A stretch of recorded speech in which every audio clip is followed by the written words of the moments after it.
Here at Cotton's Cowboy Corral, my staff and my wife have put together a trophy case as you walk in behind the cash register.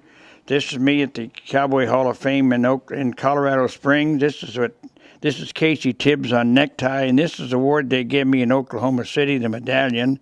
And these are all the buckles. Here's some plaques that I got from the Hall of Fame, from the Cowboy Hall of Fame.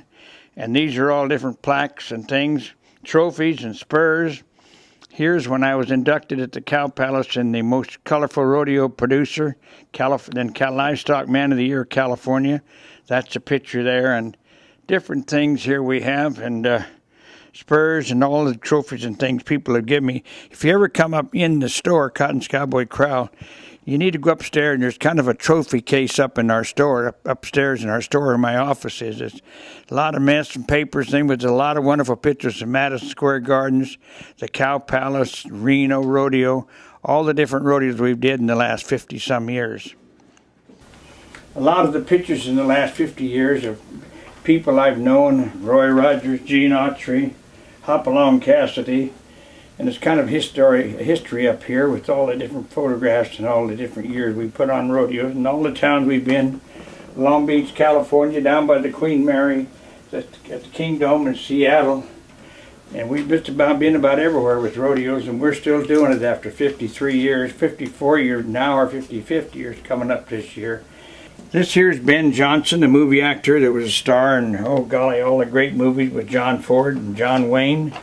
And he was one of the fellows. He's one of the fellows that had a benefit for me here at Yuba Sutter Fair and raised a lot of money when I was in a wheelchair with 2 broken legs. He was a great friend of mine. And here's some of the pictures when I was contesting back in Madison Square Garden. I was in my college days.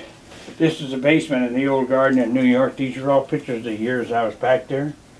Boy, the rodeo went 30 days back there with Gene Autry, Roy Rogers, and all the Indians and all that. In fact, we had a parade one day. We used to ride down to City Hall, all of us, and we rode down the street with all them buildings looking up so high. Lo and behold, we went down with Gene Autry and the Indians, and at the steps of the New York City Hall, Mayor LaGuardia welcomed the rodeo to Madison Square Garden. I'm doing a rodeo in Palm Springs this weekend. That's Frank Bogart, who was the mayor of Palm Springs for 50-some years before Sonny Bono took over. But he's a great man. We're having a rodeo in honor of his this weekend. This is me. I did a movie shoot for this book that's published by David Stockline. That's out at the ranch, and they took this picture of me loping ahead with horses and stuff. And it's in this book of all the famous ranches in California. This is my son-in-law, Julio Moreno. These are the paint horses we raised. This is some of the bulls we've raised. This picture's been very famous. And this is my daughter's over here, I think, in the next page. This is my daughter, Cindy, who handles all the bulls and the horses and the rodeo. And these are some friends of ours that's worked for us and the famous bulls we've had over the years in this book, called California Cowboys, all the ranches in California. The land of the vaquero. Vaquero meaning cowboy in Spanish. This picture was taken by Vanessa Helder. We took her back to Oklahoma City to the Cowboy Hall of Fame. And this is all the Rosser clan and my nieces and children, all my kids. 9 of them went to Cal Poly out of that bunch, and my daughter's going there now. But they were all back at my induction when I was inducted into the Cowboy Hall of Fame.